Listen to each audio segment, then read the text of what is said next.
Welcome to another Baka commentary video. In this video, well, just like all my typical videos of analysis impression, I'm not going to be getting a day one coverage. You're going to go to other people for day one coverage, but you are going to come to me for my analysis, what I think it is. So hopefully it is a different opinion from all the other freaking tech, people that's giving their opinion and analysis on it. So, with the Steam launch, with the Steam controller, Steam machine, Steam Frame has my fucking attention due to the fact that this is another product in the independent VR headset, where the VR headset itself doesn't need any support machines, support devices to run native freaking VR. As well, there is an computer just like another competitor you guys probably are aware of, the Meta Quest's lineup, where they have a small ARM laptop, ARM SoC to power VR. Another thing that caught my attention with Steam VR is this is basically a monitor that you can wear on your face. And if Steam indeed has done it right, which in all their marketing is like, yeah, this thing has like really good like streaming technology, so you can stream and basically treat the Steam frame as your main monitor, support monitors, to have like set up without spending boatload of money or buying multiple monitors. Again, for the spec that they're offering, this is very cool again. Also, you'd probably be like, why wouldn't certain people be buying, their competitor? Well, their competitor, like the MetaQuest VR, MetaQuest headset, it requires them to, have a Meta account, which is Meta by Facebook account, which, again, a lot of people don't really trust as Facebook / Meta as much as, Steam. Steam so far, thanks to Gabe Newell and his careful curation of being able to good self-regulation and not pissing, it's like, does Steam still do some unethical stuff? Yes, but at the same time, thanks to Gabe Newell finally curating and learning, being a private company can go, hey man, we're pissing off our community a bit too much.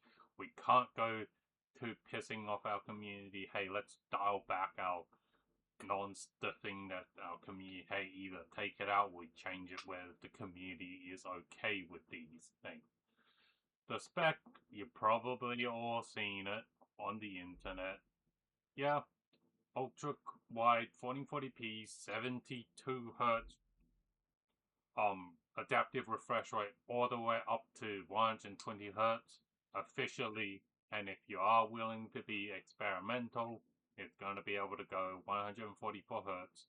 And on top of, again, you're probably wondering what type of screen lenses are they using. Sadly, I think Steam is targeting the low to mid-end market, hence they are using the IPS panels, so not the premium OLEDs that some headset might come with.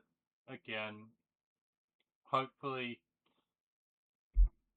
basically on top of Steam Frame VR, this VR headset avoids another major issue with most VR products.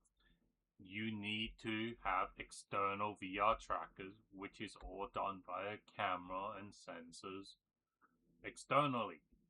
The Steam Frame specifically has basically went, we're going to cramp all that technology onto headset, and that's what I think is the problem, potentially the problem with the Steam Frame, as one, by cramming in all the sensors together. I know you like to brag about how light it is. I think you will never beat a headset device that doesn't have the sensors that is crammed on board.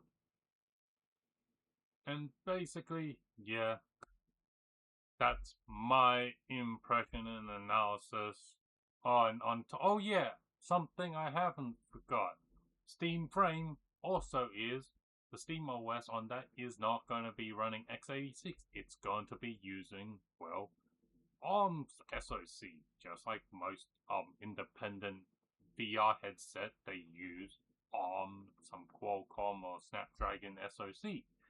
This means for the people that are on, on ARM, the Snapdragon or MediaTek laptop, you finally might have, if Steam decides that this Steam Frame is good enough, stable enough for gaming, you finally might be able to install Steam OS for your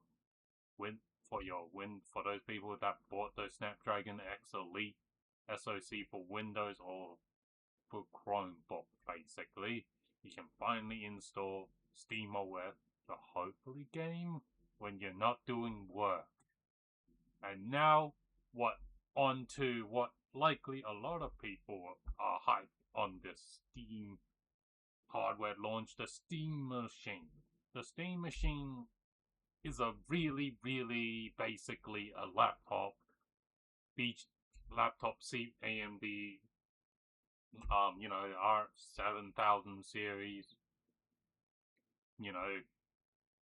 704 HSs or whatever, and a, old new inventory of RX 7600M, which again, this will mean these hardware isn't going to be the latest greatest. You're not going to be able to get frame generation or these AI fancy pants feature, but guess what? You are going to be able, these, the Ryzen 7040 series, those CPUs, they're pretty capable at 60 FPS, and on top of the RX 7600M custom TVP variant, that's what the onboard graphics, that's what the discrete graphics on the Steam Machine are.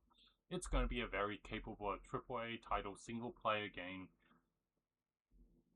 that is hopefully and if they are unoptimized, unfortunately you might have a bit of choking issue, but for most of the time I think this will be a very, very good small compact ITX for AAA title for your living room and be like 1080p, 1440p, 4K with the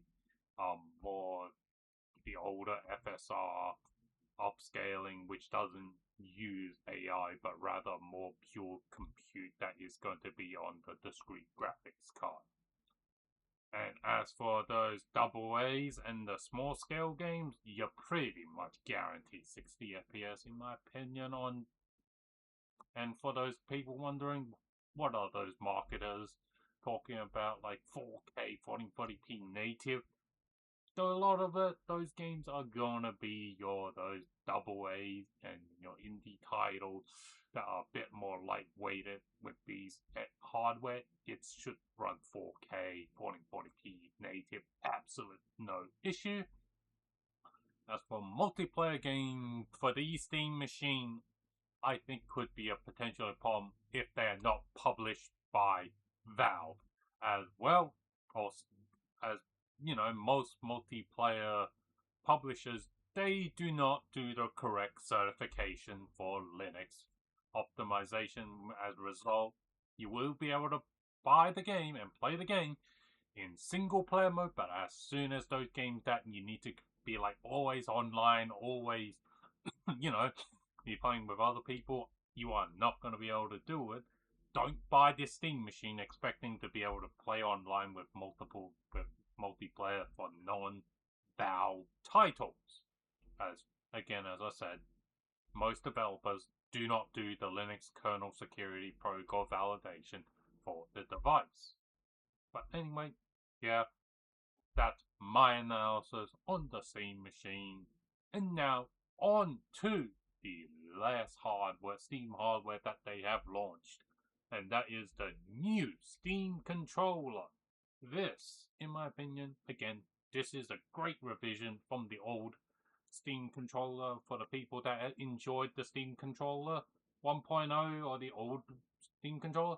Guess what? You're getting it back with the. You probably can see it, you know, below the twin joystick. You are getting that type of touchpad thing that has been improved from both your original Steam controller and now Steam Deck.